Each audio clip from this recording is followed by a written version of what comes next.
فلا تهنوا وتدعوا إلى السلم وأنتم الأعلون والله معكم ولن يتركم أعمالكم.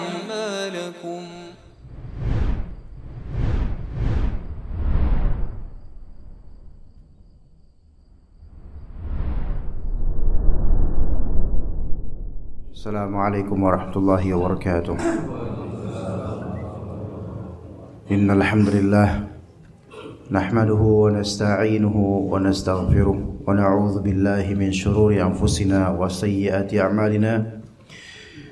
May yahdihillahu fala mudilla lahu wa may yudlil fala hadiya lahu. Asyhadu an la ilaha illallah wahdahu la syarika lahu wa asyhadu anna Muhammadan 'abduhu wa rasuluhu la nabiyya ba'dahu. يا أيها الذين آمنوا اتقوا الله حق تقاته ولا تموتن إلا وأنتم مسلمون. يا أيها الناس اتقوا ربكم الذي خلقكم من نفس واحدة وخلق منها زوجها وبث منهما رجالا كثيرا ونساء واتقوا الله الذي تساءلون به والأرحام إن الله كان عليكم رقيبا. يا أيها الذين آمنوا اتقوا الله وقولوا قولا سديدا يصلح لكم أعمالكم ويغفر لكم ذنوبكم ومن يطع الله ورسوله فقد فاز فوزا عظيما. فإن أصدق الحديث كتاب الله وخير الهدي هدي محمد صلى الله عليه وسلم وشر الأمور محدثاتها وكل محدثة بدعة وكل بدعة ضلالة wa kullu dhalalatin finnar. Amma ba'd. Sebelumnya maju lebih sini karena itu udah hampir batas limit dan akan ada yang datang beberapa ikhwan tuh, beberapa bapak mulai datang lagi. Tolong dibantu. Terus maju ke sini sampai ke belakang. Terus ayo. Sampai sana, sampai masuk ke ruang nih. Mungkin sebagian boleh keluar mungkin. Ya, atau saling pangku memangku. Ya, tawassa'u wa tafassa'u.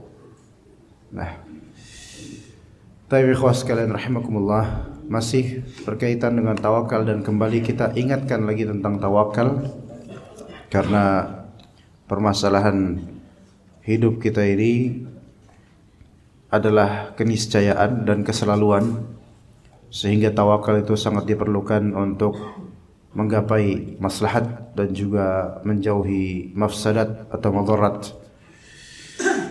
Dan perlu juga kita kembalikan, segarkan definisi tentang tawakal, yang mana definisi yang akan kita ungkap di sini menunjukkan juga rukun-rukunnya dan keharusan dalam bertawakal. Definisinya itu adalah sidqu i'timadil qalbi 'ala Allah 'azza wa jalla في جلب المنافع أو دفع المضار بأخذ الأسباب الشرعية. Ya, itu definisi dari tawakal yang lengkap insyaallah adalah sidqul i'timad atau sidqu i'timadi al-qalbi 'ala Allah, yaitu menyandarkan kalbu kepada Allah dengan jujur. Menyandarkan kalbu, bisa juga menyandarkan perkara, atau menyandarkan kalbu kepada Allah dengan sidq, dengan jujur.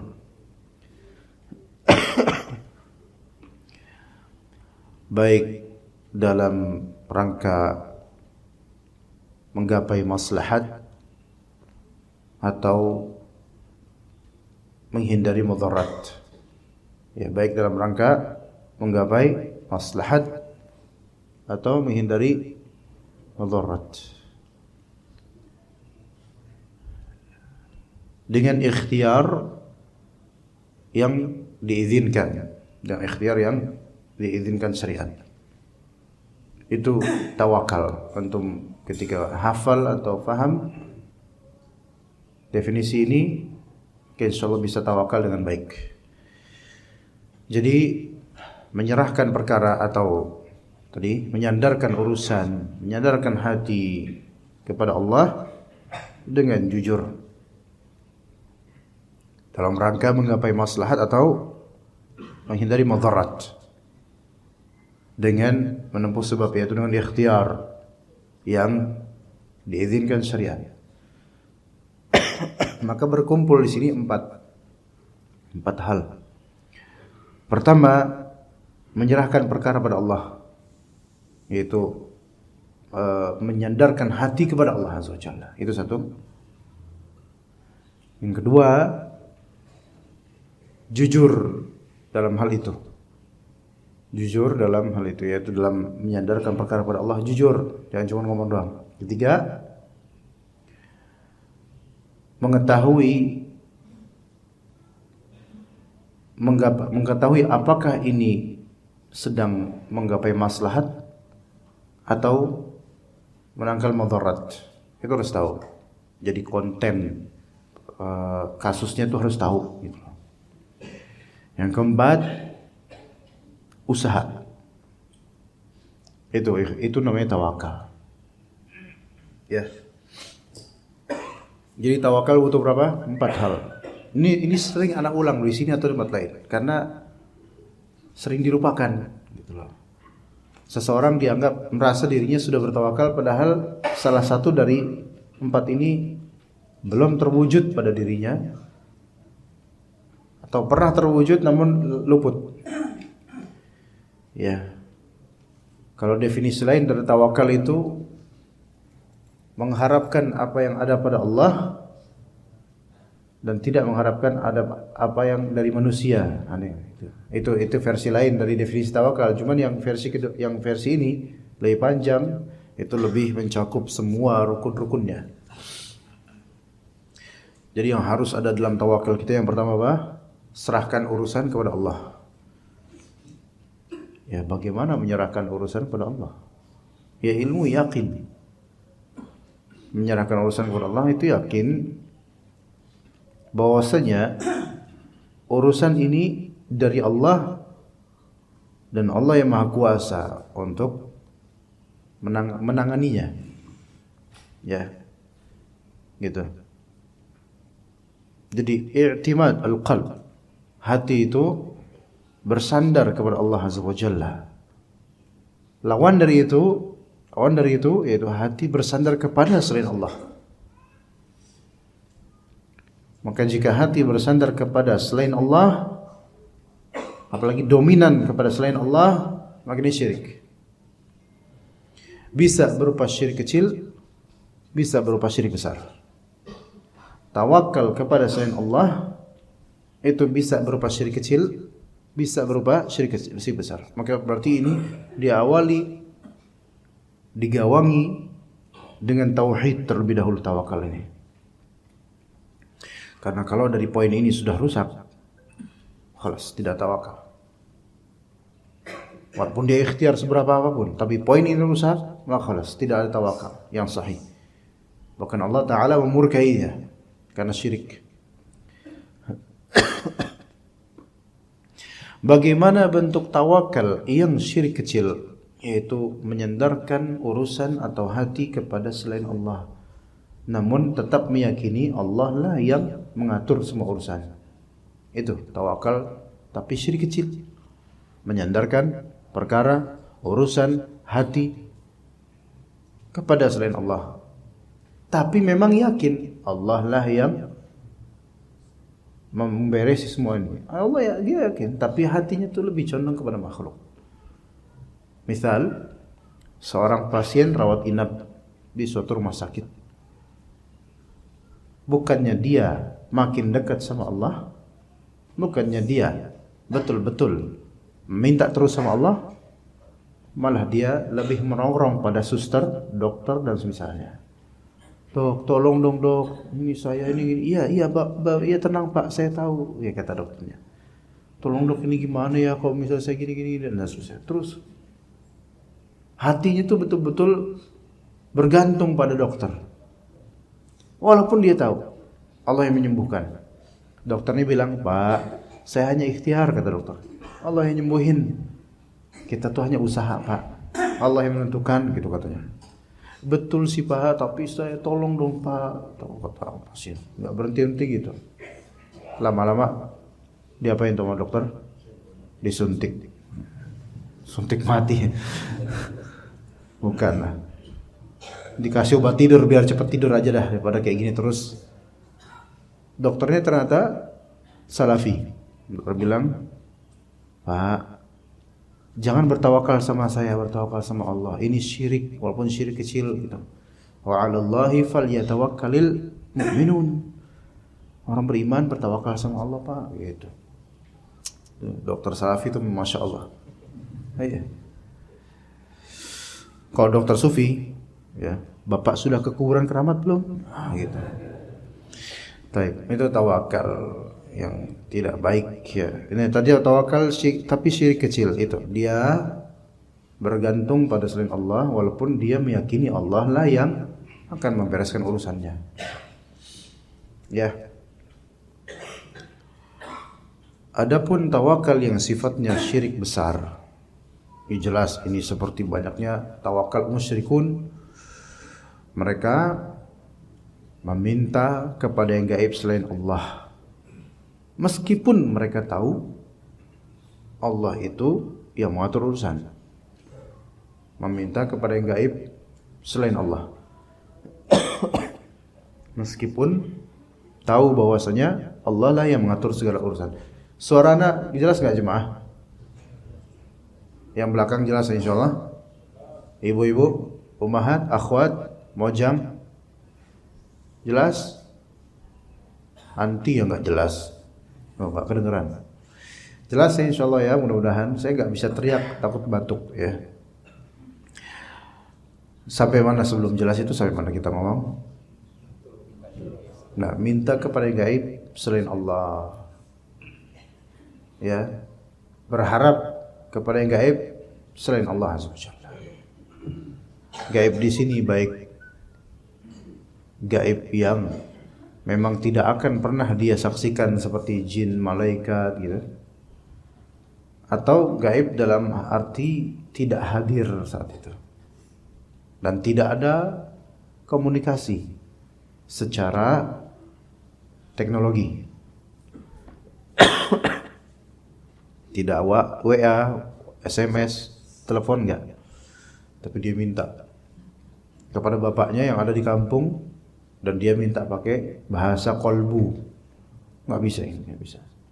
Kecuali dia minta sama Allah, ya Allah, sampaikanlah kabar kepada saya bahwasanya saya sedang sakit. Sampaikanlah kabar saya kabar ke bapak saya di kampung bahwa saya sedang sakit. Itu minta sama Allah gitu. Allah Ta'ala akan menyampaikannya itu, enggak apa-apa kok itu. Allah tahu cara, Allah Ta'ala bisa membuat cara itu. Bagaimana menyampaikan supaya bapaknya tahu atau bapaknya ada perasaan kok anaknya kayak sakit. Tapi kalau dia langsung bilang, Bapak saya sakit, sambil ngomong itu di pojok kamarnya ngadep ke kompor, Bapak saya sakit, apakah bapaknya akan merasa? Dan dia ngomong kayak gitu bukan ngomong karena perih atau apa, tapi memang karena dia pengen menyambung telepati dengan bapaknya. Ini apa? Ya, coba antum bisa nggak sekarang kayak gitu? Jangankan ke bapak, coba sekarang ngomong ke istri yang lagi di atas. Selain antum kan mungkin bawa istri, ngomong tanpa WhatsApp, tanpa telepon, tanpa apa, ngomong kayak gini. Ada sugesti apa kok bisa seperti itu? Ya. Walaupun nggak semua orang yang melakukan hal ini langsung dikatakan syirik, melainkan mungkin bukan syirik, mungkin gila ya. Tetapi beberapa orang itu melakukannya. Ya. Dan kadang setan apa? Mengabulkannya, bukan Allah Azza wa Jalla. Waktu saya di Kalimantan dulu, tahun 2005 dakwah, ada seorang dia sufi tarekat. Dan gurunya juga sufi tarekat, yang gurunya sudah wafat. Beliau bilang ke saya, cerita nih yang muridnya juga udah usia ketika itu 40-an lebih. Mungkin sekarang berarti udah 60-an atau menuju 60-an. Tahun 2005 itu beliau cerita sama saya, Ustaz, saya waktu itu udah diustazin waktu itu ya. Walaupun setelah pulang dari Kalimantan nggak jadi ustadz lagi sementara karena masih belajar. Ustadz, saya pernah waktu lagi kesulitan dan sedih banget, saya panggil guru saya. Ya, saya panggil saya. Wahai Pak Fulan, wahai Ustadz Fulan, ya, saya panggil. Tiba-tiba datang guru saya terbang. Terus habis itu diri di depan saya dan nanya, ada apa Budi? Wallahi ngomong gitu, cerita kayak gitu ke ana, antum ketawa ketika itu. Ana enggak ketawa Pak, mau nangis ana. Dibilang khurafat, iya, dibilang enggak. Tapi katanya bener, gimana ya? Mau nangis, kok ada gitu orang kayak gini. Saya mau percaya, enggak bisa, enggak percaya. Ya emang gimana mau percaya? Coba. Seandainya itu terjadi, syirik kan? Syirik. Bisa syirik besar enggak? Bisa syirik besar. Tuh. Jadi i'timad qalbnya itu bukan ke Allah, malah ke gurunya. Dan foto-foto yang dipajang di foto-foto guru itu melatih diri kita untuk bertumpu kepada selain Allah. Ya. Makanya suka pajang-pajang foto guru ya, foto ustadz. Ya di Meding lagi. Kok Meding sih? Dinding mah, wajar. Dinding itu mah sekolahan. Ya, Syekh Fulan gitu kan. Ya, dipasang. Ada masalah menatap matanya Syekh Fulan. Ya. Ada sakit hati dikit, natap matanya Syekh Fulan. Dan Syekh Fulan juga menatap mata dia juga gitu. Ada sisi tawakal tanpa dia sadari, ada khaufus sir, yaitu rasa takut yang terselubung dalam hati kepada sosok ini. Udah mati orangnya. Dan juga ada sisi bertumpunya dia kepada pemilik foto ini, gambar ini dalam urusan-urusannya. Jadi sebagian pengajian atau sebagian dari orang-orang yang seperti itu, ulama-ulama seperti itu mengajarkan murid-muridnya untuk bukan tawakal murni kepada Allah. Ini menjadi syirik besar. Na'udzubillah min dzalik. Oke. Kemudian yang kedua, jujur. Ya. Tawakalnya jujur. Bertumpunya kepada Allah itu harus jujur. Bukan ngomong doang. Bagaimana kita mengetahui kalau kita itu jujur dalam bertawakal? Coba, gimana?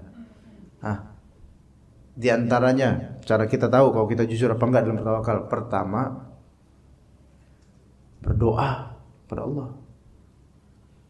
Iya, kalau cuma ngomong ke teman-teman, aku mah tawakal aja, tapi enggak doa, enggak minta, gimana antum bisa disebut jujur kalau kayak gini mah? Gitu kan? Satu itu. Kedua, antum bisa melihat jujurnya antum atau tidak, dekat apa enggak sama Allah ketika itu. Ya. Dekat atau tidak sama Allah ketika antum menghadapi masalah itu atau menginginkan suatu perkara. Itu dua. Ya. Karena kalau misalnya kita bilang saya tawakal sama Allah menghadapi musibah ini, tawakal aja, tapi musibah itu tidak membuat antum dekat sama Allah. Ngomong doang berarti ini. Masalah apapun, baik ekonomi misalnya, kere, nggak punya uang, di PHK dan seterusnya. Saya tawakal sama Allah lah. Tapi musibah ini atau kesulitan ini tidak membuat antum semakin ke masjid, semakin belajar, semakin dekat sama Allah, semakin zikir. Enggak. Maka beruntunglah orang-orang yang menyandarkan perkara dan kalbunya kepada Allah dengan jujur, yang mana ujian atau musibah yang dihadapi malah membuat dia semakin dekat pada Allah. Itu beruntung itu orang. Orang-orang tetangga, semua orang tuh pada melihat kasusnya atau musibahnya itu buruk banget sehingga mereka mencap macam-macam. Tapi dia sedang menikmati kedekatannya sama Allah. Beruntung ini orang. Alhamdulillah. Jadi yang sedang kesulitan, sedang ada masalah, sedang berkasus, sedang difitnah, kalau ternyata semua hal ini membuat antum lebih dekat pada Allah, berarti Allah sayang sama antum. Berarti antum sedang mengasah kejujuran sama Allah. Adapun yang sedang menghadapi kenikmatan, keluangan, kemudahan, apa-apa dienakin sekarang, tapi itu tidak mendekatkan antum pada Allah, berarti Allah sedang menelantarkan antum. Dan itu musibah pada antum, dan orang-orang menganggap antum sedang nikmat, padahal antum sedang menghadapi musibah yang tidak disadari. Sekarang lihat, sekarang gimana keadaan kita jemaah? Semua jiwa yang di sini, coba lihat sekarang gimana keadaannya. Ya. Rusia di siapa? Cupri. Siapa namanya? Nama itu siapa waktu itu? Jazuli ya. Siapa namanya? Hah? Jambore. Jabir. Masya Allah. Apa waktu itu kalau nggak Zambuk namanya? Apa gimana namanya? Siapa nama antum? Jan Bulat kalau nggak salah. Jabir. Ya. Boleh anda sebut Jabir ya Jabir? Antum Masya Allah, hamba Allah ya. Pakai das, pakai jubah ya Jabir. Masya Allah. Jabir bin Abdullah. Apakah bapak antum hamba Allah? Berarti Jabir bin Abdullah radhiyallahu anhuma. Baik. Antum ustadznya? Bukan. Siapanya dong? Baru datang dari? Oh Masya Allah, antum baru kayak segini ketemu dengan Jabir bin Abdullah radhiyallahu anhu. Taib. As-sidq yang pertama tadi apa? Dilihat. Yang pertama apa? Bagaimana parameternya kita melihat kita jujur apa enggak dalam tawakal? Doa. Dan doa ini memerlukan kedekatan yang lebih pada Allah Azza wa Jalla. Begitu. Ada koneksi. Ya. Yang Allah Ta'ala sangat senang kalau misalnya hambanya minta padanya. Wa idza sa'alaka 'ibadi 'anni fa inni qarib ujibu da'watad da'i idza da'an. Jika hamba-hambaku bertanya kepada engkau tentangku, aku itu dekat, kata Allah Azza wa Jalla. Aku jawab doa-doa pendoa yang berdoa kepadaku. Aku jawab doa-doa para pendoa yang berdoa kepadaku. Masya Allah, langsung minta sama Allah. Itu yang kedua ya.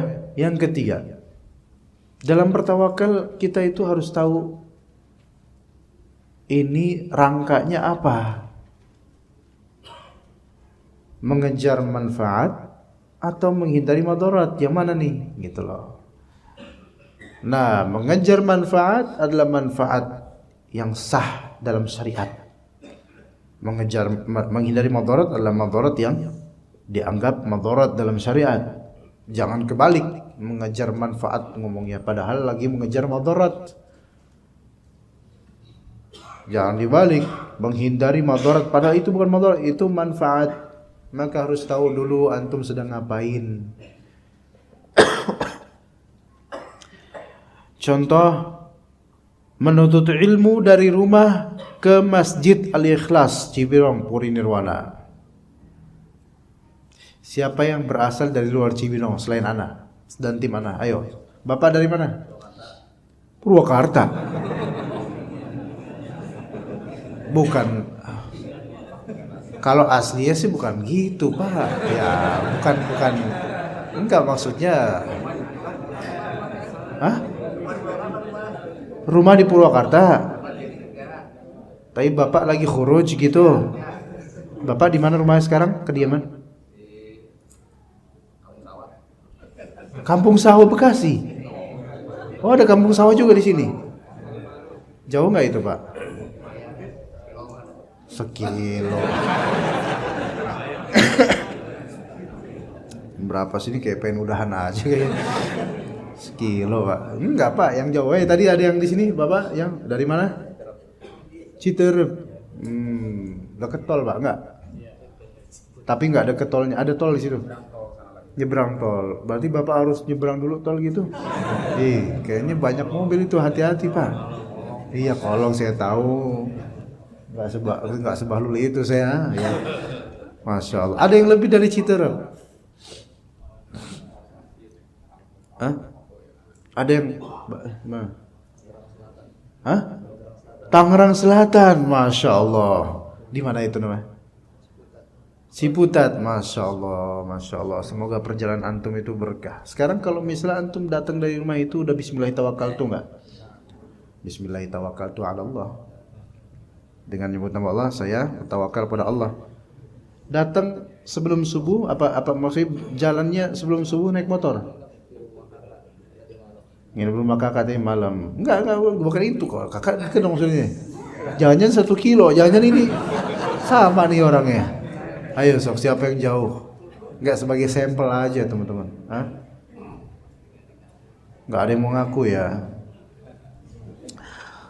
Dekat semua rata-rata ya. Oh ya, penduduk lokal ya, Masya Allah. Ya siapapun misalnya yang jauh. Jalan keluar dari rumah terus lewat tempat-tempat gelap, Masya Allah. Iya, Masya Allah. Untuk apa? Untuk mendapatkan maslahat ilmu syar'i, majlis ilmu, sholat berjamaah, itu semua manfaat, maslahat. Dan antum tahu itu.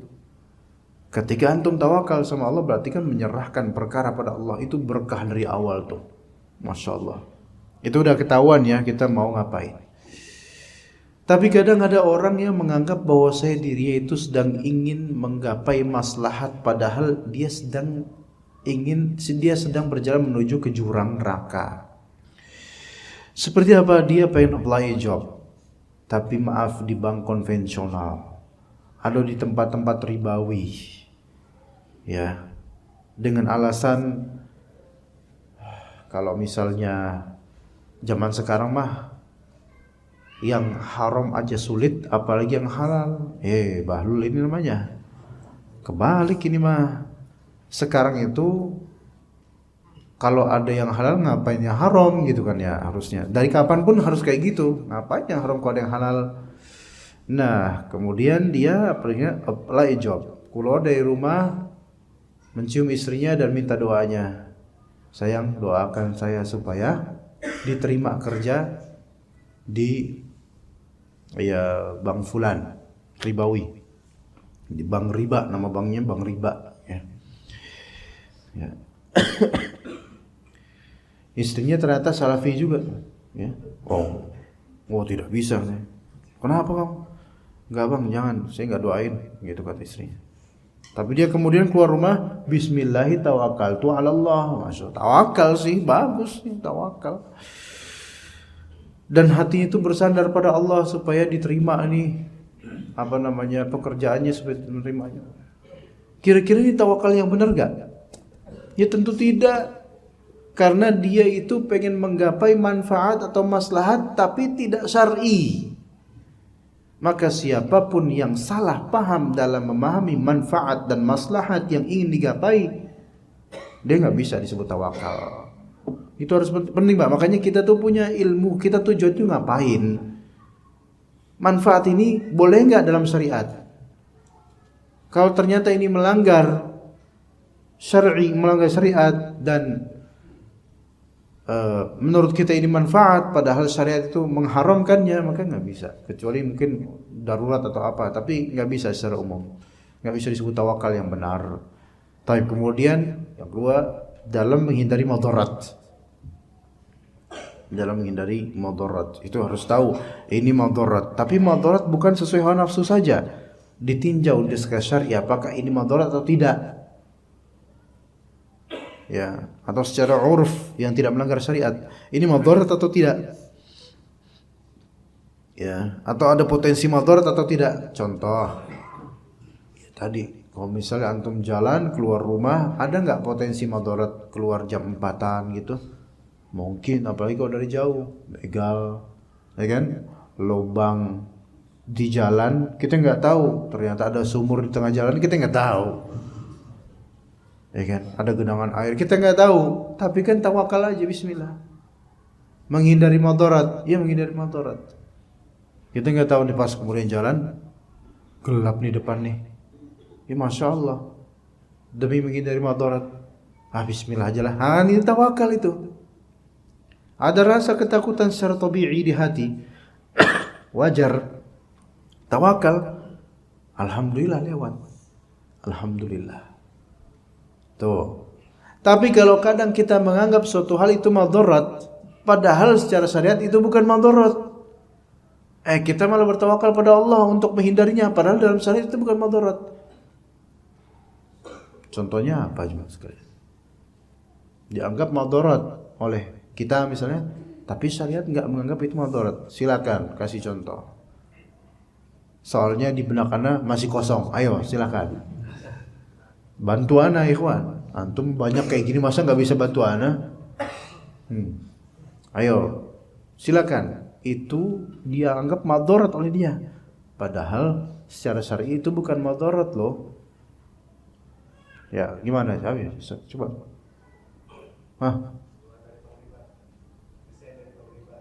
Resign dari pemerintah. Resign dari Bank Riba. Masya Allah. Siapa yang jawab tuh kok? Kayak ada suara nggak ada orangnya? Bapak boleh pulang sekarang nggak apa-apa Pak. Kalau mau pulang aja Pak. Jazakallah khair Pak. Resign dari Bank Ribawi misalnya. Ya. Wah kalau resign dari Bank Ribawi nanti saya makan apa? Makan nasi sama lauk. Tapi ya gak ada duitnya nanti. Saya gimana ya? Ini udah pewek lagi gitu kata dia. Di sini. Kok resign? Pertama istri ngambek. Anak-anak nanti makan apa? Terus bayar ini bayar itu pakai apa? Kemudian biasa kita liburan tiap pekan keluar kota, nanti nggak lagi. Wah banyak banget nih madaratnya nih.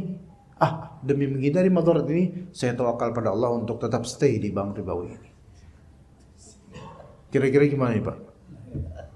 Nggak bisa dibilang tawakal, nggak bisa ini orang. Ini ya mungkin ada orang berpemahaman seperti itu karena jahilnya. Atau dia berusaha menuntut ilmu tapi nggak paham dengan baik, salah paham, maka ini disebut bukan tawakal yang benar, tidak sah disebut tawakal. Walaupun dia jujur, dia berusaha dekat sama Allah. Kalau dia memang berusaha dekat sama Allah, pasti Allah bimbing dia dan berikan hidayah.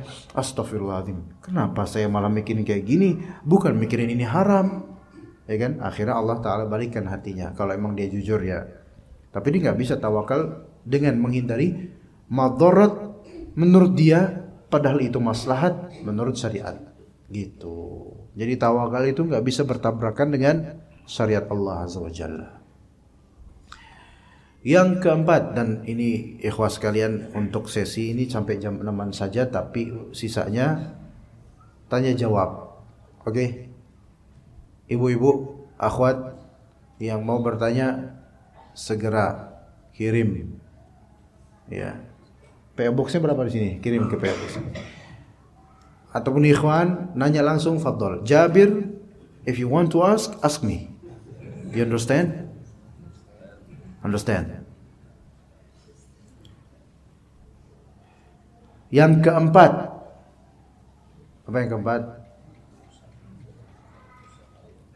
Ikhtiar, usaha yang disebut oleh bahasa syariatnya itu al-akhdhu bil asbab. Tema ini sebenarnya omongan ini semua udah pernah Anda lancarkan di sini loh, tapi diulang lagi, bukan karena apa? Karena kadang ingatan itu hilang gitu loh tentang hal ini. Diingatkan, disegarkan lagi. Boleh jadi berapa bulan lalu ketika Anda presentasikan materi ini di sini, antum lagi senang, lagi tenang. Boleh jadi sekarang mungkin antum lagi gusar sehingga materi ini lagi cocok nih gitu. Kita nggak tahu kan.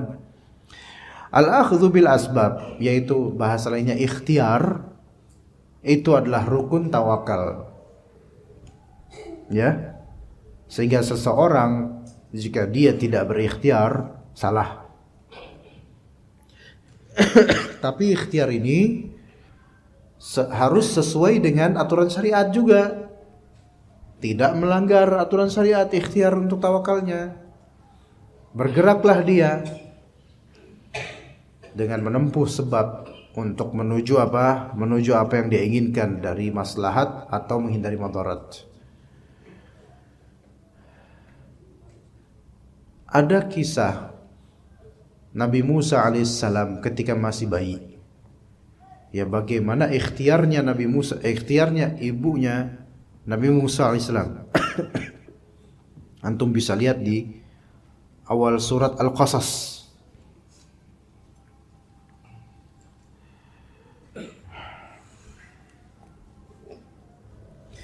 Kan ketika masa-masa periode kelahiran Nabi Musa alaihissalam.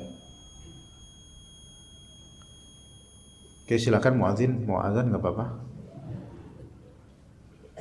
Itu Firaun mempunyai peraturan, pengumuman dan peraturan apa namanya undang-undang dan misalnya untuk tentaranya. Siapa yang menemukan bayi dari kalangan Bani Israel tapi laki-laki, langsung bunuh. Walaupun depan emaknya, bunuh tuan. Gitu.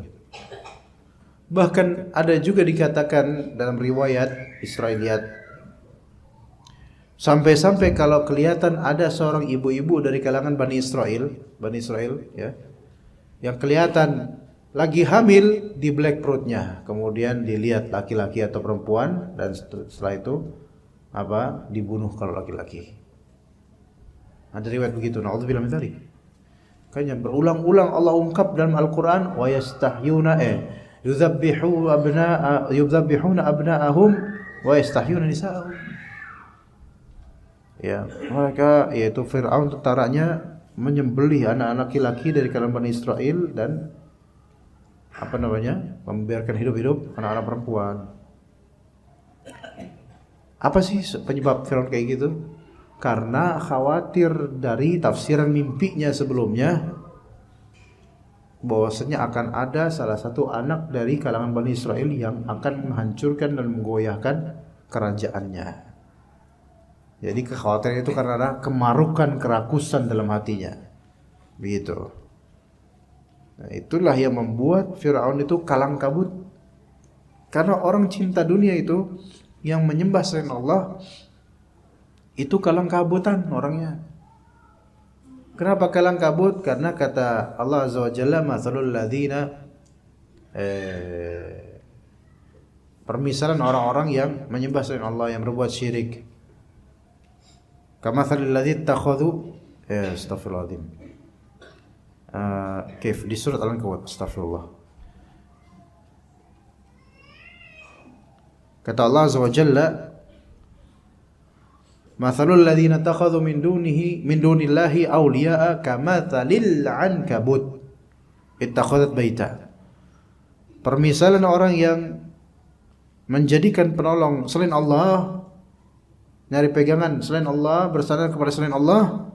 Orang yang bersandar kepada selain Allah itu seperti al-ankabut yang sedang merajut rumah, yang punya rumah. Makanya orang Jawa bilang apa? Kalang kabut, dari bahasa ini kal-ankabut. Ketawa, dibilang ketawa. Emang orang Jawa tuh nggak ngerti. Iya beneran, kal-ankabut. Iya beneran. Kalau nggak beneran tuh nggak percaya, pulang aja deh sana. Ka di sini kal-ankabut. Ka di sini adalah seperti al-ankabut, ya laba-laba. Ini dalam bahasa Al-Quran, orang yang tidak menjadikan Allah sebagai penolongnya itu seperti laba-laba dengan rumahnya. Iya, perhatiin aja. Ada laba-laba nih nama rumahnya, segede apapun laba-labanya, cari yang jumbo dah. Ya, antum gerakin deh rumahnya tuh. Laba-laba ngeliat antum nggak? Yang ada nggak tahu ngeliat apa enggak, anda nggak tahu matanya kayak gimana. Mungkin ngeliat antum. Lihat laba-laba panik gak? Panik. Dan panik kayak gimana? Kayak apa? Kayak kalang kabut. Itu yang disebut kalang kabut. Maka kalau ada orang dapat kasus dikit langsung wah. Ini laba-laba nih orang nih. Spiderman nih orang. Iya beneran. Kalang kabut. Jadi ada masalah sedikit, bingung, ada masalah sedikit, lapor, ada ini sedikit. Oh ini ini laba-laba nih orang nih. Wa inna auhanal buyuti labaitul ankabut. Selemah-lemahnya rumahnya laba-laba. Walaupun orang barat berusaha menstigmakan laba-laba itu adalah rumah terkuat, iya bagi serangga kecil. Tapi kok kita rasakan, ya lemah. Buktinya kita jalan ada sang laba-laba lewat, seret, hancur. Kemana laba-labanya? Defend himself gitu, bakal marah gitu. Sia hancurin rumah aing sia gitu, enggak marah, dia langsung pergi kabur. Tapi kalang kabut kemana? Pergi langsung ke dahan-dahan, ranting-ranting. Sama seperti pencinta dunia dan orang-orang yang bertawakal pada selain Allah. Kebingungan dia. Nyari pegangan-pegangan, yang pegangan itu semuanya lemah. Itu. Nah, Nabi Musa AS ketika masih bayi itu kalang kabut itu Firaun. Makanya diantara keputusannya itu keputusan yang sebenarnya merugikan dirinya sendiri juga dan membuat recordnya itu tercatat buruk dalam sejarah selamanya forever. Ya. Nah, lahir di kondisi sulit seperti ini, mencekam seperti ini dengan teror-teror tentara Firaun, Nabi Musa lahir. Apakah ibunya Nabi Musa nyalahin Allah? Tidak. Enggak nyalahin Allah. Tuh, kadang-kadang Allah Subhanahu wa taala menitipkan antum suatu amanat, tapi kok ini di masa-masa sulit. Iya. Kayak misalnya antum lagi kere, istri antum hamil. Ya jangan marah. Kok kamu hamil? Kata istri antum, lah saya perempuan ya saya hamil lah. Kalau bapak yang hamil baru saya heran. Lah saya perempuan, bapak juga ngerjain saya, gini jadinya, kata istrinya. Ya iya sih, tapi jangan sekarang apa? Nah gini, emang bisa dijadwal gitu kan? Nah, lagi sulit-sulitnya Allah kasih titipan dan beban. Justru itu ada hikmahnya. Percaya ini kisah-kisah dalam Al-Quran itu semuanya indah loh. Oke, kita itu jangan menilai seseorang ketika ada musibah, dia ditambah lagi kemudian dengan beban. Jangan langsung kita nilai orang ini, wah kasihan nih orang ini, bentar lagi mati kayak ini. Kayak gak bakal bertahan dia. Belum tentu, bisa jadi kita yang duluan malah. Boleh jadi itu malah mengangkat derajat dia. Sebagaimana ini ibunya Ummi Musa. Pasti Allah beri jalan selama mereka dekat sama Allah. Pasti Allah beri jalan dari arah yang tidak disangkakan. Anda pernah mengajarkan antum di sini, masih ingat Anda nama Allah Al-Latif waktu itu. Berapa dinasti yang lalu, ya. Udah lama. Nah, kemudian wa wahayna ila ummi Musa an ardi'i. Kami wahyukan, wahyu di sini maksudnya maknanya ilham kepada ibunya Musa, susuin aja dulu. Artinya tenangin bentar, nanti ada keputusan Allah berikutnya. Disuruh nyusuin dulu. Ketika itu suruhan Allah, maka pasti ada hikmahnya. Disuruh susuin dulu. Fa idza khifti alaihi, kalau kamu takut akan keselamatannya, maka apa ikhtiarnya? Falqihi fil yam. Taruh itu di sungai. Anak itu dicabut di kotak peti itu, taruh di situ. Anak ditaruh di kali, masya Allah. Jangankan kali, antum taruh anak antum bayi baru lahir di balong, kira-kira gimana? Geger satu kampung, nggak bertanggung jawab, gitu kan? Tapi ini Allah Taala bilang, falqihi fil yam, taruh situ. Kalau kamu udah ketakutan, nggak ada jalan lain, taruh situ. Wala takhafi wala tahzani. Jangan takut, jangan sedih. Masya Allah, kata Allah. Apa janji Allah? Inna radduhu ilaik. wa ja'iluhu minal mursalin. Sesungguhnya kami akan mengembalikannya kepadamu dan kami akan menjadikan dia sebagai rasul. Itu ilham dari Allah buat ibunya Nabi Musa alaihissalam. Apakah apakah ibunya itu ngerti ini, dapat ilmu ini? Iya, ngerasa karena Allah beri ilham pada hatinya. Kami akan mengembalikannya. Iya, kehilangan akhirnya. Ya, kehilangan. Tapi kalau antum yakin suatu saat akan kembali, Allah Ta'ala tanamkan pada diri antum, hati antum keyakinan suatu saat akan kembali, dia akan kembali. Selama itu kebaikan dan janji Allah. Kita tahu hidup ini apa? Penuh dengan kehilangan yang suatu saat akan kembali. Kapan? Di hari akhir atau suatu saat di dunia ini. Ya. Maka faltaqatahu alu Fir'aun. Dipungut sama keluarga Fir'aun. Tapi nanti dipungut malah justru ini yang akan menjadi musuhnya Fir'aun. Masya Allah. Ya. Nah, diteruskan kemudian istrinya Fir'aun, Asiyah, kemudian berkata, "Wow, ini qurratu ainil li walak." Ini akan menjadi penyejuk hati kita nih, wahai suamiku. La taqtuluhu, jangan bunuh dia. Karena apa? Mukanya kok bukan muka Mesir nih. Iya, mukanya muka Bani Israel. Tahu nih, wah ini bayi Bani Israel nih, cowok nih, kita bunuh yuk. Jangan, kata istrinya. Berarti akan ada pembela. Akan ada pembela. Antum kehilangan sesuatu, antum gak bisa take it back. Padahal antum berhak mendapatkannya, kemudian antum minta sama Allah, antum udah ikhtiar, pasrah sama Allah, akan ada yang bela. Dari arah yang tidak disangka oleh antum. Ya. Begitu ikhwah. Harus yakin sama Allah. Akan ada pembela. Ya. La taqtuluhu, jangan bunuh, asa an yanfa'ana aw nattakhidahu walada wa hum la yash'urun. Boleh jadi bermanfaat atau kita jadikan dia sebagai anak yuk gitu. Wah. Gak nyadar mereka kalau ini yang bakal jadi musuhnya ya. Kalimat asa an yanfa'ana aw nattakhidahu walada ini ada di kisah Nabi Musa sebagai bayi dan di surat Yusuf, kisah Nabi Yusuf yang tadi juga dibaca oleh imam. Antum baca tuh kisah Nabi Yusuf, masyaallah, tawakalnya beliau. Wa asbaha fuadu ummi Musa farigha, maka jadilah hatinya ibunya Nabi Musa ini farigha, kosong. Gini kosong ini maksudnya gini kan.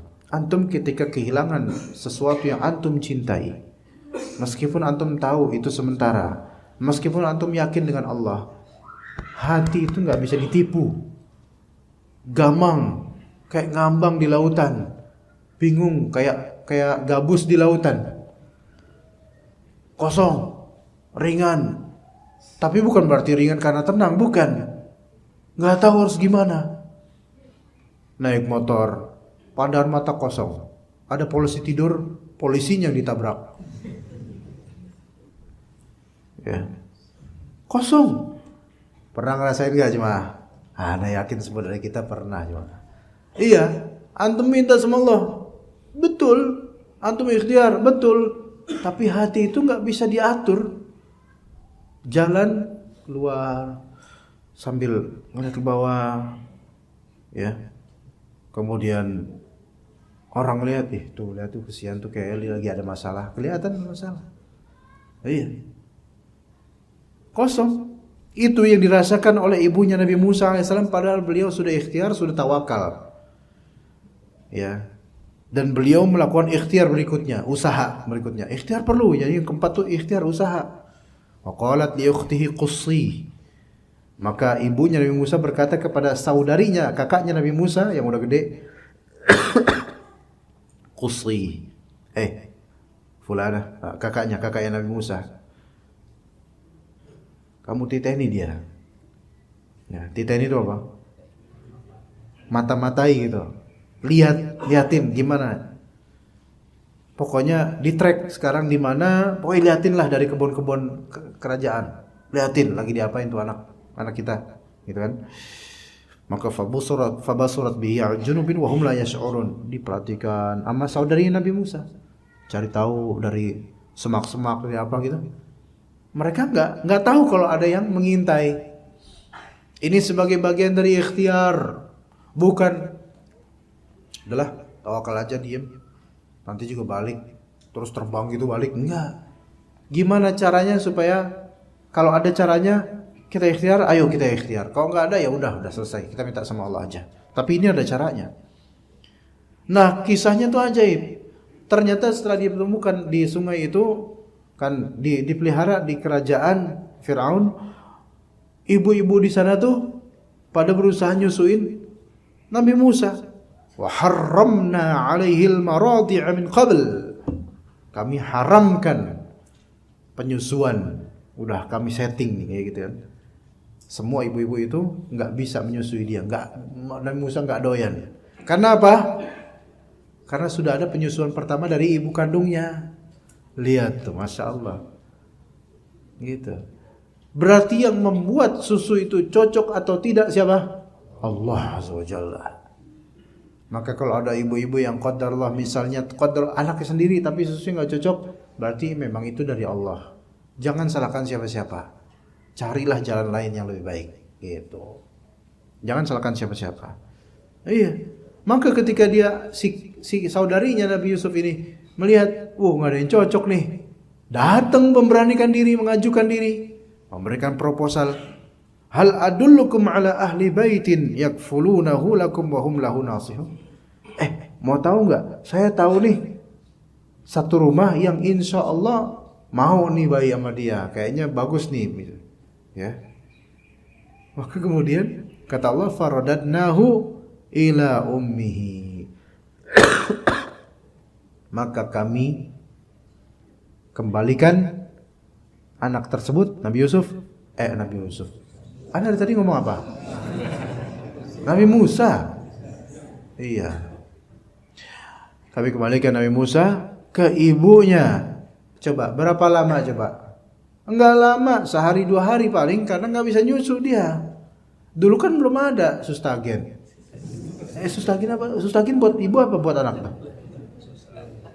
Laktamil. Prolin apa? Susu bubuk nggak ada dulu. Frisian plug, Anlin. Anda nggak ngerti dah itu nama-nama apa, pokoknya begitulah. Ya, nggak ada. Harus dari tempatnya pabriknya langsung gitu kan. Dulu, maka ditaruh ke ibunya. Nah, cocok. Nah, tuh dikembalikan loh dalam waktu singkat. Tapi ikhwan, namanya ujian kayak gini, kadang terasa, kadang waktunya memang singkat secara jam zahirnya. Tapi ketika antum merasakan ujian berat, 1 jam kerasa kayak setahun sehari itu berat. Iya. Nah, ketika semua udah berlalu, itu kerasa apa semuanya? Kok cepat banget ya? Ente ngomong gitu pas sudah selesai, cepat banget. Coba pas ngerasain, lama rasanya. Iya, coba ketika berapa ikhwan atau akhwat dulu pas lagi jomblo menanti jodoh, lama banget rasa, setahun rasa seabad, iya, lama banget. Pas udah punya suami, udah punya istri, hilang itu senandung masa pubernya, udah nggak keinget lagi masa jomblo. Cepet banget ya beb ya, kita udah nikah aja. Pas dulu galaunya tiap hari, sehari kerasa setahun kerasa seabad. Gitu. Begitulah ujian ikhwan. Ujian itu kerap kali terasa memperlama waktu. Padahal waktu tetaplah waktu. Sesuai dengan waktunya. Tapi yang membuat lama apa? Kosongnya hati, kegalauan seperti itu jemaah sekalian. Maka yang sekarang sedang bingung, galau, gamang dan seterusnya, semoga Allah Subhanahu wa taala solving problemnya segera dan menjadikan dia orang yang soleh dengan ujian yang Allah berikan. yang harus antum yakini adalah ujian yang Allah Ta'ala berikan pada kita harus membuat kita husnuzon padanya, makin dekat padanya, bukan malah makin jauh. Ya begitu jemaah sekalian. Ana buka buku ini, nggak ada yang ana baca. Sebenarnya kajian apa? Bukan kajian kita fawaidul fawaid, tapi yang penting antum dapat fawaidnya nggak? Ada faedahnya ya? Ada. Jabir dapat faedah Jabir? Hah? Antum bisa ngomong nggak sih Jabir? Hah? Dari kemarin cuma pakai bahasa isyarat doang. Jabir, masya Allah, anak yang berkah Jabir. Ya. Assalamualaikum. Salam.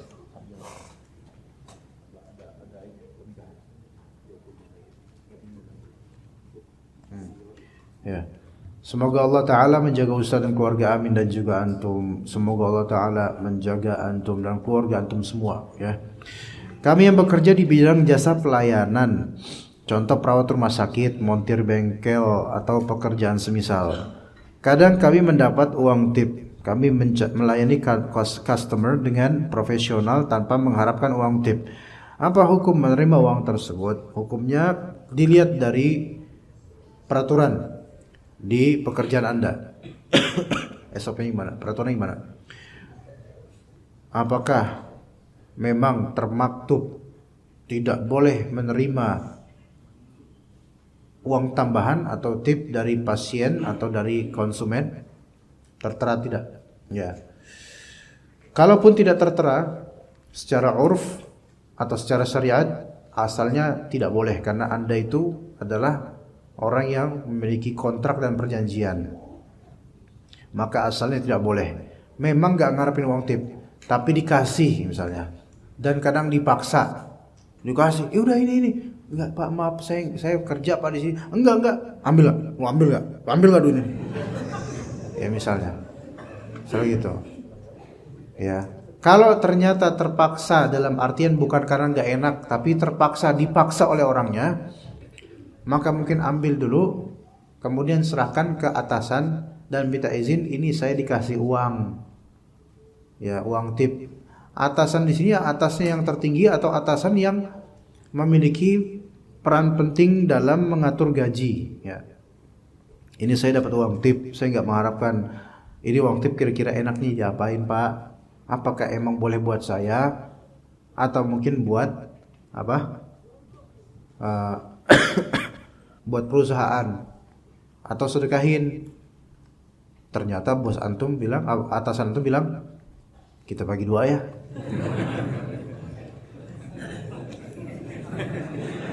Gitu dah. Nggak boleh bagi 2. Atau kata atasan antum, udah buat saya dah, buat TU buat saya. Itu juga nggak boleh. Malah itu ngapain, ngawur banget. Kalau misalnya memang peraturannya boleh, tidak apa-apa. Saya membolehkan antum untuk ngambil uang tip itu. Tapi tolong besok, tolong tetap tolak. Kalau ternyata dipaksa, kasih tahu lagi saya. Nah ini bijak, bagus. Pegawai yang kayak gini juga masya Allah, jujur dia. Gitu, ya. Contoh lain.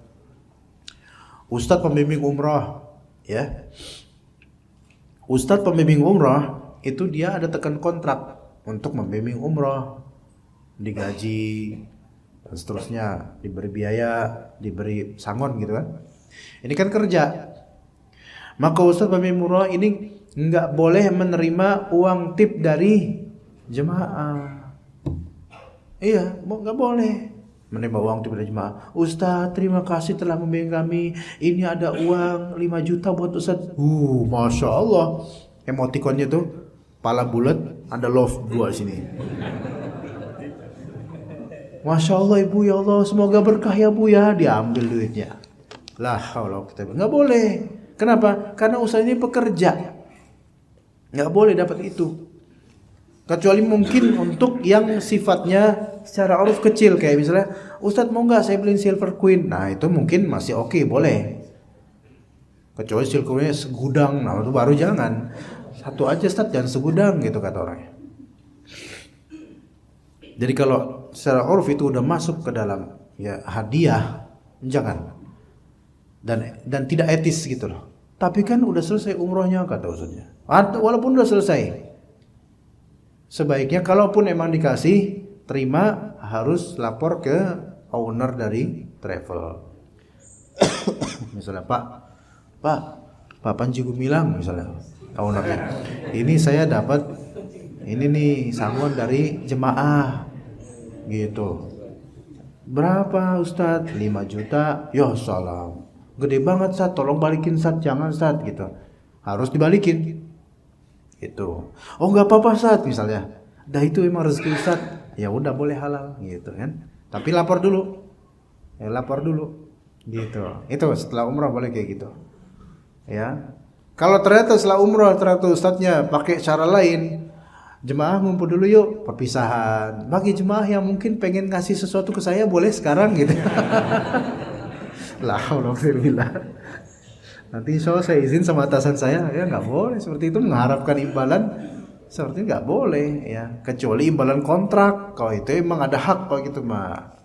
Ya jangan seperti itu. Anda jangan ya, alhamdulillah ini tanpa mengharapkan uang tip karena udah profesional, tapi kan kadang-kadang orang pengen berbuat baik. Gitu loh. Ya, tapi itu tidak benar. Ustaz, tolong hadis Nabi yang riwayat Muslim yang artinya bahwa tidak akan masuk surga orang Yahudi dan Nasara dan musyrikin yang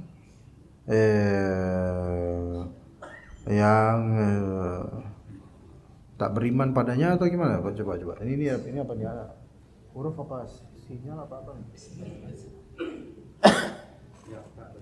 Tak. TDK ya.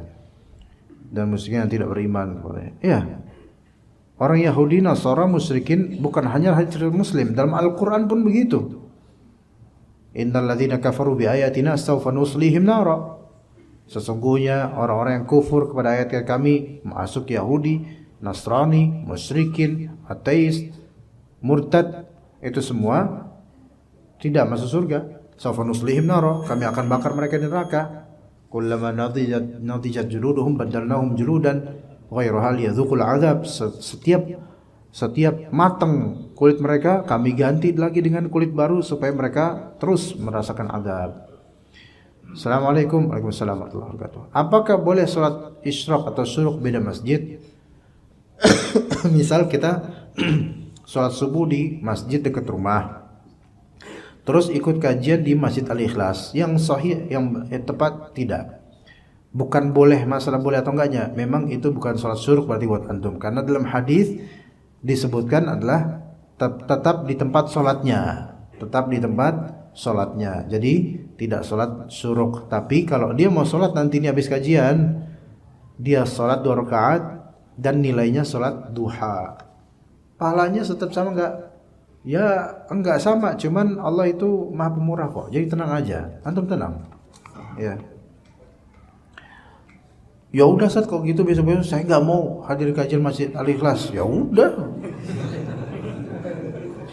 Ustaz, bagaimana jika ada seorang RT yang menghadapi masalah warganya, terkadang ada acara-acara yang tidak sesuai syariat? Apakah dosanya turut terkena juga? Terkadang jika tidak turut andil dampaknya kena komplain. Iya, kena dosa. Nah, gitu aja ya. Iya, kena dosa. Karena gak enak. Soalnya tadi malam baru ketemu Pak RT. Assalamualaikum warahmatullahi wabarakatuh. Waalaikumsalam warahmatullahi wabarakatuh. Ya bagaimana di sini ya resiko beliau sebagai Pak RT. Jadi kalau misalnya ada acara dangdutan Pak di lapangan, kita pakai lapangan RT ini. Kata Pak RT, Allah musta'an, Pak jangan di sini Pak. Loh kenapa? Saya takut dosanya ke saya. Waduh, nasihatin. Kata Pak RT-nya, ini saya nggak ridho sih sebenarnya kayak gini. Ya maaf nih, saya nggak bisa tanda tangan. Oh ya udah, makasih Pak. Akhirnya mereka tanda tangan di mana? Di RW misalnya. Udah bebannya lewat, bebannya bukan RW. Berlepas diri dari itu. Terus kalau misalnya komplain, warga tersebut komplain, Pak RT jelaskan aja, saya memang tidak mau karena memang ini tidak sesuai syariat. Saya itu takut sama Allah kalau misalnya nanti dihisab, dosa-dosa semua hadirin itu akan balik ke saya sebagai yang menandatangani penyetujuan acara ini. Wah Bapak ini berarti nggak cinta Nabi, kita pengen ngadain maulid Pak. Wah Bapak ini, ya udah risiko. Makanya jangan jadi Pak RT jemaah. Jadi presiden sekalian. Tapi itu kalau memang Anda diamanahi seperti itu, ya ini konsekuensinya, siap atau tidak gitu loh. Dengar komplain masyarakat, diadukan ke Pak RW, bahkan diadukan ke lurah, siap atau tidak. Dan pada suatu saat siap atau tidak dicopot jabatannya dari RT, yaitu konsekuensi. Ya begitu, dan antum dapat pahala dengan bertahan seperti itu. Assalamualaikum warahmatullahi wabarakatuh. Orang berhutang, kemudian dia membayar dengan harta yang haram. Bagaimana kedudukan harta tersebut bagi pemberi pinjaman? Apakah tetap haram atau halal? Kalau pemberi pinjaman tidak tahu, maka nggak masalah. Ya, nggak masalah. Oke? Karena harta haram ini bukan haram dari zat hartanya, tapi dari hal lainnya, itu sebab mendapatkannya, gitu kan? Maka hal buat dia. Kecuali kalau pemberi pinjaman ini tahu masalahnya ini, ya kan, ini orang yang berutang, dia telah mendapatkan harta haram. Wah, bayar utang ke Pak Fulan, datang ke Pak Fulan. Pak Fulannya datang, oh mau bayar utang ya? Iya Pak, alhamdulillah. Berapa? Udah tunai Pak. Oh masya Allah, diterima. Bentar, ini uang haram atau halal? Haram Pak. Sekarang yang salah siapa? Yang nanya. Ini kenapa nanya? Kan jadi tahu. Kenapa nanya? Udah gak usah nanya. Gak ada indikator itu kok. Ini haram atau halal? Haram Pak. Ya haram. Bapak sih nanya-nanya katanya. Repot sendiri. Makanya kita gak perlu kepo deh. Ada orang beli cat banyak. Beli cat banyak nih. Wah, alhamdulillah nih tukang cat kita kan. Alhamdulillah nih laku beli cat 200 piece ya, 200 kotak, 200 ember gitu kan. Alhamdulillah. Nanya, buat apa Pak nih cat banyak kayak gini Pak? Buat ngecat gereja. Langsung mau nggak? Kosong langsung kolbunya. Naik motor langsung kosong kolbunya. Ngapain nanya? Nggak usah nanya. Udah akad aja dulu. Udah jalan deh. Petan. Nggak nanya.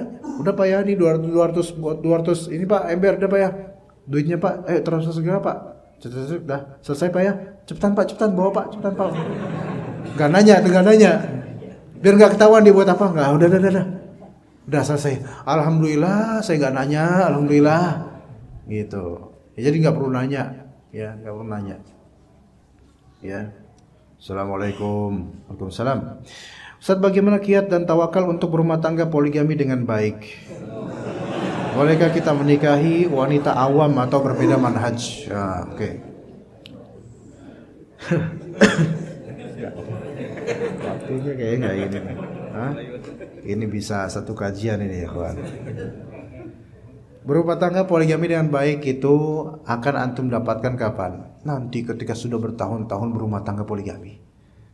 Rata-rata rumah tangga poligami yang sudah mapan, jadi itu rata-rata sudah mengalami prahara yang luar biasa. Iya. Antum ketika mau poligami nggak ada mulus gitu, nggak ada. Apa maksudnya tuh dari awal tuh mulus sampai endingnya mulus, nggak ada.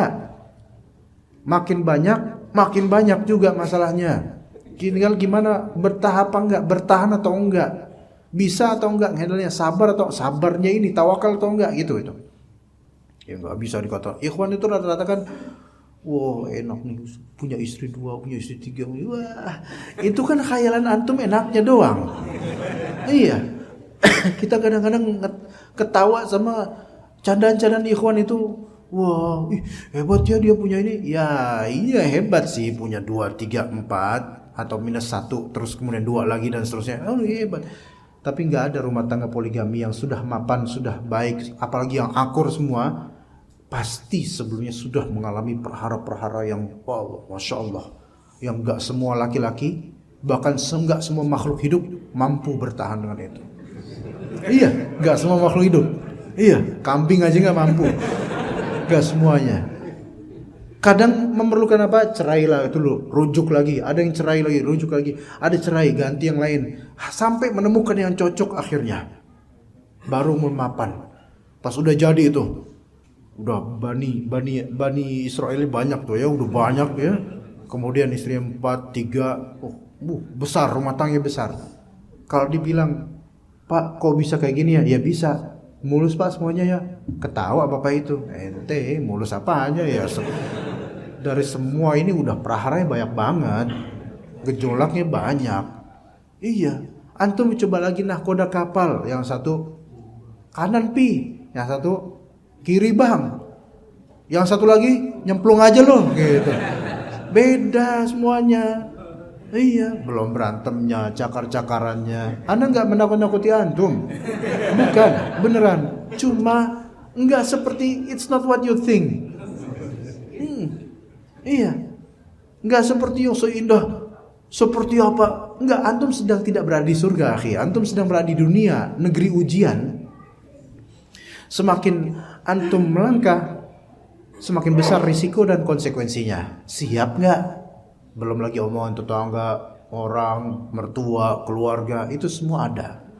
Nah, tapi kalau antum berusaha sabar, melangkah baik, semua disabarin, dinafkahin, diayomin dengan ilmu antum dan dengan doa, tawakal, antum orang terhebat, insyaallah. Makanya orang yang benar-benar poligami dengan baik itu orang-orang yang kuat. Nggak bisa orang yang sedikit-sedikit sien sama istri, iya, susis, iya, gitu.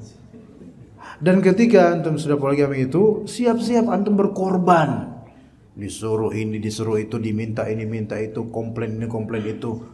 Iya, gitu. Siap-siap. Ya, tawakalnya gimana? Antum sebelum menjalani atau mulai untuk yang kedua atau berikutnya, banyak-banyak diskusi aja dulu sama orang yang berpengalaman, ya. Iya, jangan langsung melangkah gitu tanpa ilmu dan tanpa musyawarah. Bolehkah kita menikahi wanita awam atau berbeda manhaj? Masalah boleh ya boleh, maksudnya boleh di sini apa? Sah.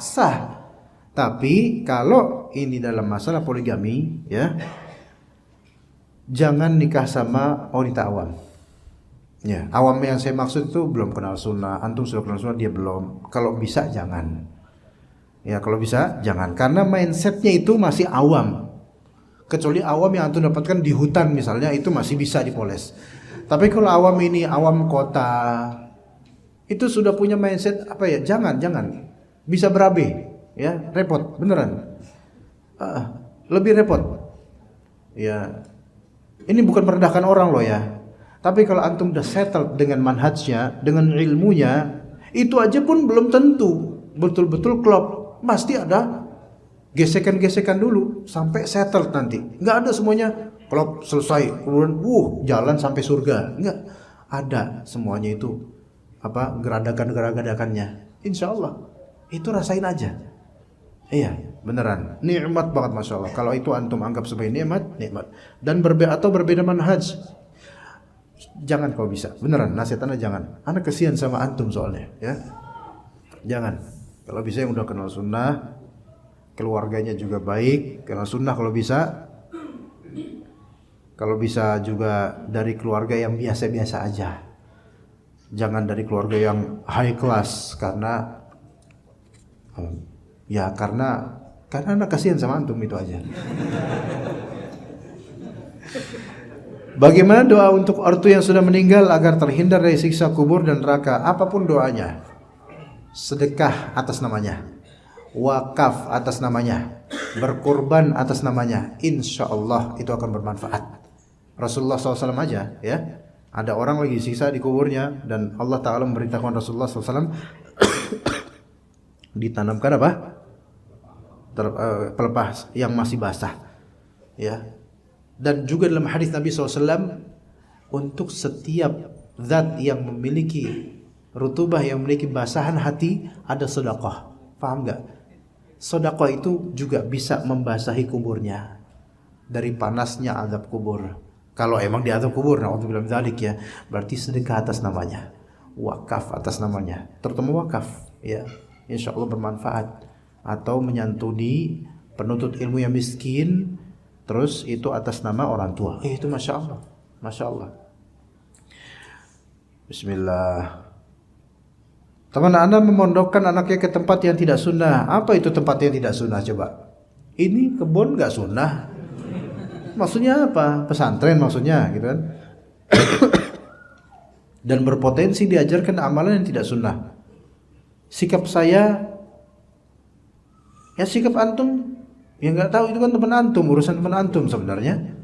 Ya harus mendoakan nggak? Ya harus, ya doakan agar dia betah atau sebaliknya. Pertama, ini memang bukan urusan antum.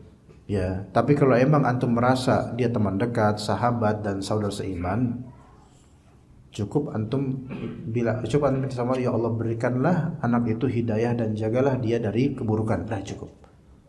Udah cukup gitu aja. Adapun ya Allah buatlah dia tidak betah ya Allah. Ya itu ngapain, bukan urusan antum. Berikan ya Allah, berikan hidayah dan buatlah dia terjaga dari keburukan-keburukan ilmu yang tidak bermanfaat, gitu aja. Ya. Assalamualaikum. Waalaikumsalam warahmatullahi wabarakatuh. Jika seorang suami mentalak istri, apakah masih ada kewajiban nafkah dan berapa nafkah yang harus diberikan istri? Apakah sama dengan waktu sebelum ditalak? Nah, di dalam masa iddah apakah istri tetap minta izin jika ingin keluar rumah seperti ingin ke rumah ibu? Dan bagaimana hukumnya jika suami memberikan nafkah tapi dibatasi atau malah disuruh menjual barang-barang di rumah? Afwan Ustaz jika banyak pertanyaan. Masya Allah banyak nih. Ya, apakah masih ada kewajiban nafkah dan berapa nafkah yang diberikan istri kalau udah mentalak? Talak itu tidak seperti yang banyak orang kira. Kalau udah kita mentalak dengan verb, dengan word, dengan kata saya talak kamu, udah kita cerai aja gitu. Ya. Maka ini itu talak pertama. Sejak ucapan itu maka sebanyak 3 bulan, ya 3 bulan di sini maksudnya 3 kali masa haid, istri tetap wajib berada di rumah suami, baik kontrakan suami atau rumah milik suami, wajib. Gak boleh keluar rumah kemudian berlari gitu sambil berlari ya, kayak di film-film ke rumah ibunya, padahal rumah ibunya di luar kota gitu misalnya. Nggak boleh, tetap di rumah suami. Ya, siapa tahu itu bisa membuat suami berubah pikiran. Bukan berubah pikiran untuk mentalak lebih-lebih, bukan, tapi berubah pikiran untuk udah kita rujuk aja lah, saya nggak tahan 1 hari tanpa kamu misalnya. Insyaallah ya, itu bisa. Tapi apakah tetap wajib dinafkahi? Iya, karena dia masih statusnya istri. Kapan betul-betul pisah? Setelah haid ketiga dari sejak lisan talak. Adapun kepengurusan birokrasi di pemerintahan untuk talak itu kan formalitas. Adapun syariatnya sesuai tadi. Ya. Bisa aja ditalak nih sekarang nih. 3 bulan ke depan selesai talaknya. Udah pisah udah. Tapi baru ngurus suratnya kapan? Tahun depan mungkin nggak? Banyak bahkan ada yang nggak diurus. Ya gitu, ya. Apakah sama dengan untuk nafkahnya sebaiknya nafkahnya sama-sama aja. Ya, walaupun ya karena dia tidak menikmati istrinya sebenarnya nggak harus sama dengan sebelum ditalak. Tapi sebaiknya sama aja. Yang afdol adalah rujuk gitu kalau memang dianggap lebih baik untuk rujuk. Istri tetap minta izin kalau mau keluar yang tidak secara uruf tidak memerlukan izin, seperti ke pasar, ya, ke warung, itu nggak harus izin. Kalau misalnya izin itu lebih afdol. Tapi kalau ke rumah ibu itu izin. Walaupun ibunya itu mungkin nggak jauh dari rumahnya, izin. Kenapa begitu? Karena belum tentu seorang suami dalam kondisi seperti ini mengizinkan istri untuk rumah ibunya. Faham nggak maksudnya? Kan ini lagi ada problem. Maka harus izin. Karena belum tentu nih suami ini menghendaki dia ke rumah ibu. Stay di rumah. Jangan ke rumah ibu, nanti dihasut ini itu. Ya gitu ya. Kalau misalnya ternyata ini belum nih. Kalau misalnya ternyata dia ke rumah ibu, terus dihasut oleh ibunya untuk gugat cerai, mana yang lebih sah? Talak, gugat cerai beda lagi. Enggak, ini kan udah talak. Tapi masih masa iddah, maka gugat cerai itu enggak bisa langsung dikabulkan. Apalagi gugat cerai itu harus menunggu keputusan hakim. Kadang-kadang gugat cerai itu sampai 1 tahun, ada yang 1,5 tahun. Izin tanya Ustadz, dalam setiap acara walimatul urs sering ditemukan akadnya syar'i, tapi setelah akad banyak dinodai dengan acara-acara yang tidak syar'i, mengandung banyak mudarat. Bagaimana kaitannya nilai syar'i sah enggak? Sah, bukan syah. Ya, terlalu fasih ini, dia terlalu fasih jadi syah. Jadi tetap sah. Akad-akad, ya pesta-pesta itu sesuatu yang berbeda. Maka kalau akadnya sesuai dengan rukun-rukun atau syarat sah akad, maka sah. Yaitu wali ada untuk perempuan, saksi 2 laki-laki yang benar, dan kemudian ada ijab qabul, dan diusahakan kalau bisa maharnya tersebutkan. Adapun kalau habis itu dangdutan, maka itu urusan lain, dosa lain itu. Ya, bukan berarti nggak apa-apa, nggak boleh, tapi itu tidak mempengaruhi keabsahan akad. Bagaimana tawakal yang benar ketika mencari jodoh? Tawakal yang benar, doa, minta sama Allah, dan sebaiknya cari rekomendasi dari orang yang kenal antum dan antum kenal baik dengan dia. Gitu. Ya, sebaiknya tidak dari biro jodoh, tapi dari orang yang merekomendasikan dan dia baik. Alright? Enggak? Oh, pada diam. Udah berjodoh semua kali ya. Assalamualaikum Ustaz. Waalaikumsalam warahmatullahi wabarakatuh. Afwan, ana mau tanya, bagaimana jika kita sudah berdoa, udah ikhtiar, sering istighfar, tapi doa kita belum diijabah oleh Allah? Ya, enggak usah nanya gitu. Antum akan diijabah. Kalaupun belum, sabar. Boleh jadi telah diijabah, namun antum tidak sadar. Gitu. Kalau belum diijabah, betul-betul belum diijabah, sabar. Dan kalau ternyata sudah diijabah, boleh jadi antum belum sadar. Ya gitu. Justru ketika belum diijabah itu menunjukkan Allah Ta'ala ingin antum terus berdoa. Gitu. Sehingga banyak amalannya, banyak pahalanya. Assalamualaikum warahmatullahi wabarakatuh. Waalaikumsalam warahmatullahi wabarakatuh. Semoga Ustadz sehat selalu, amin, dan juga antum atau anti. Ketika saya mau resign dari pekerjaan karena saya dalam tekanan, tapi saya belum ada persiapan buat usaha yang lain, apakah ini sudah termasuk tawakal yang benar? Antum istikharah dan kemudian antum istisyarah. Antum istikharah, salat 2 rakaat, kemudian doa, ya Allah, kalau misalnya resign ini adalah kebaikan buat diri saya, agama saya, maka tolong ya Allah mudahkan untuk resign. Minta tolong sama Allah. Kemudian antum minta pendapat sama orang-orang yang punya kompetensi dan pemahaman tentang pekerjaan. Kira-kira apakah saya lebih baik resign atau tidak sekarang? Tanya gitu. Nah, kemudian di sini kan dia belum ada persiapan untuk usaha yang lain. Wallahu alam, dilihat dari pekerjaan dia dalam tekanan ini, apakah tekanan yang berupa keharaman syariat atau tidak. Kalau tekanan hanya tekanan jobnya banyak, saya rasa wallahu alam tahan aja dulu sampai dia punya backup calon ini. Tapi kalau dalam pekerjaan dia itu mengharamkan, tidak bolehkan adanya apply job untuk perusahaan lain, maka dia resign dan baru cari pekerjaan lain. Faham gak di sini jemaah? Gitu, dilihat pokoknya banyak pertimbangan, itulah disebutkan tadi. Assalamualaikum Ustaz, barakallahu fiik. Waalaikumsalam warahmatullahi wabarakatuh. Satu, apakah orang yang menghafal Quran namun malas murojaah termasuk orang yang diancam dengan siksa di alam barzakh, kepala dipecah dengan batu? Wallahu alam, mudah-mudahan tidak sampai seperti itu. Ya wallahu alam. Dia menghafal Quran, murojaahnya malasnya sini kan berkadar-kadar. Ya, dia tidak sampai melupakan total. Kalau melupakan total sama sekali dan tidak peduli lagi dengannya, nah ini yang mungkin bisa terancam. Tapi kalau karena malas, kadang-kadang aja, semoga Allah maafkan. 2, orang yang berta'aruf membuat CV ta'aruf dengan menyebutkan kelebihan-kelebihannya dan amal soleh. Apakah ini melubur amal-amalnya? Tidak, karena dia punya hak untuk menzahirkan kebaikannya supaya ada maslahat yang bisa dia dapatkan, yaitu menikah. Maka itu boleh. Antum dalam apply job, dalam apply marital status kayak gini, itu nggak masalah lah. Coba kalau misalnya ada orang mau menawarkan diri jadi marbot, ya, Anda mau jadi marbot, iya. Apa kelebihan Anda? Afwan, saya tidak punya kelebihan. Saya tidak mau menzahirkan kelebihan saya, takut riya. Ya nggak bakal jadi. Coba.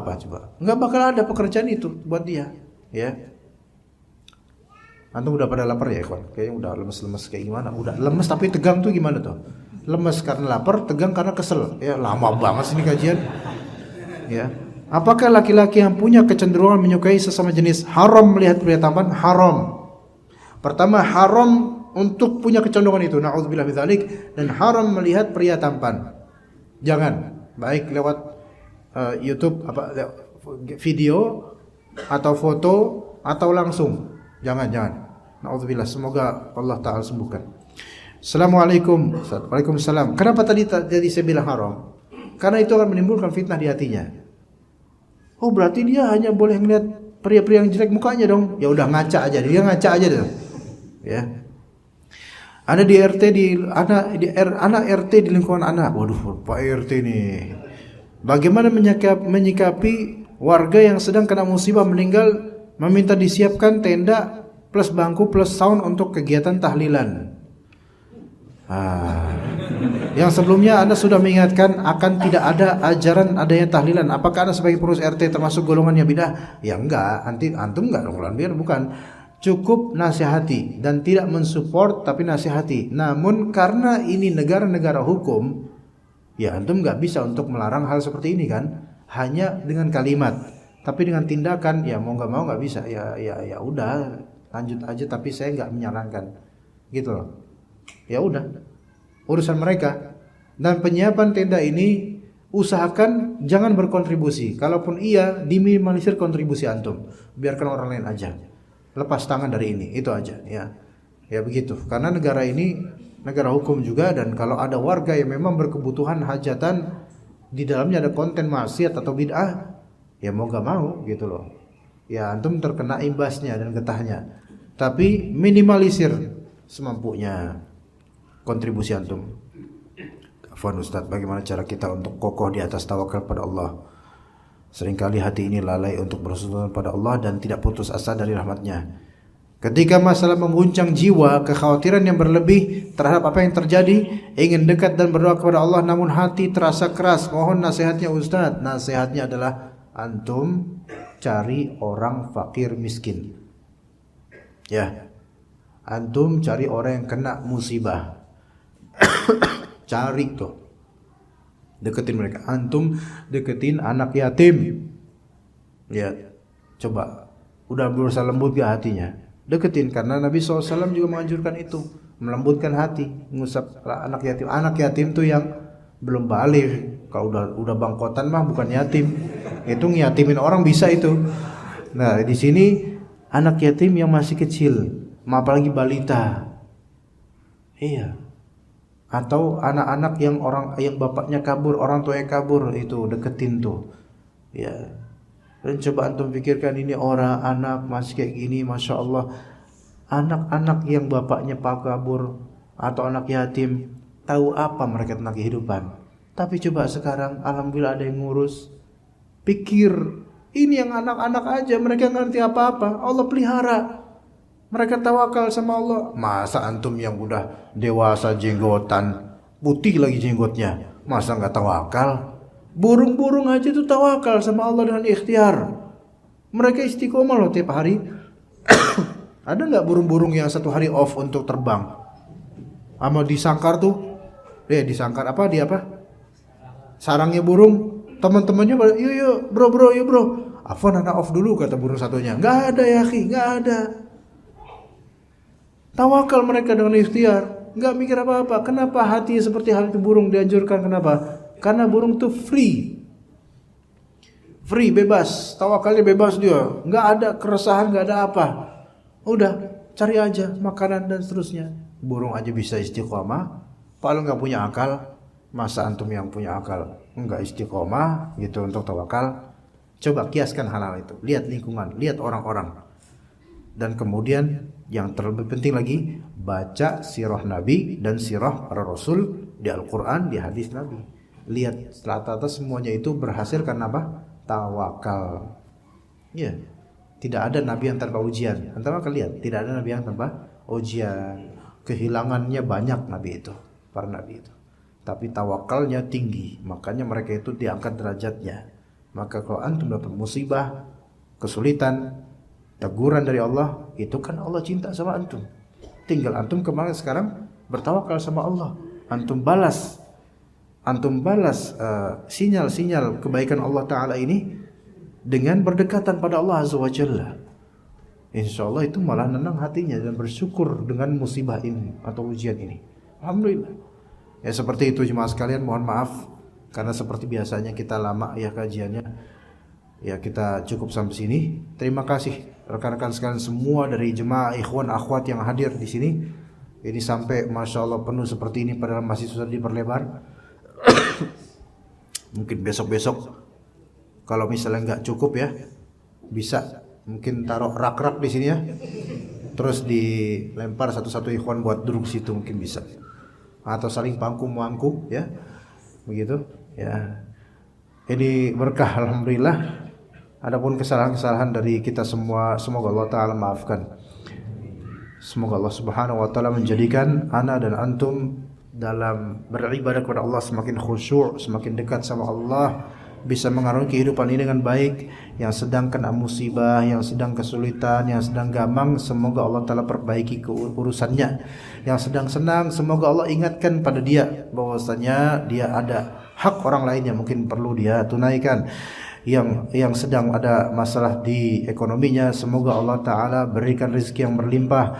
Yang sedang ada masalah di keluarga, semoga Allah Ta'ala rajut kembali kebaikan-kebaikan keluarganya, Allah berkati. Yang sedang sakit, semoga Allah Subhanahu Wa Ta'ala sembuhkan. Semoga Allah Ta'ala rahmati seluruh dari kaum muslimin. Dan antum ikhwas sekalian, ahlus sunnah, ahlus tauhid, kita itu hamba Allah, kita dekat sama Allah, maka mintalah kepada Allah Ta'ala rizki istiqamah, rizki ilmu, rizki husnul khatimah, sampai kita juga bertemu, berjumpa sama-sama di hari akhir dalam keadaan berbahagia, diridhai oleh Allah, dinaungi dengan naungan dari Allah Azza wa Jalla, dijauhkan dari fitnah kubur, dijauhkan dari azab kubur, dijauhkan dari fitnah di akhirat. Dan semoga apa-apa yang telah kita lakukan di dunia dari kezaliman bisa kita minta maafnya pada sahibnya. Dan semoga Allah Subhanahu Wa Ta'ala jadikan akhir hayat kita lepas dari kezaliman-kezaliman, lepas dari beban-beban dosa, sehingga kita dimudahkan oleh Allah Azza wa Jalla dan ringan perjalanan kita di rehla akhirat nanti. Wassallallahu ala nabiyina Muhammad wa ala alihi wa sahbihi ajma'in. Subhanakallahumma bihamdika asyhadu an la ilaha illa anta astaghfiruka wa atubu ilaik. Wassalamu alaikum warahmatullahi wabarakatuh.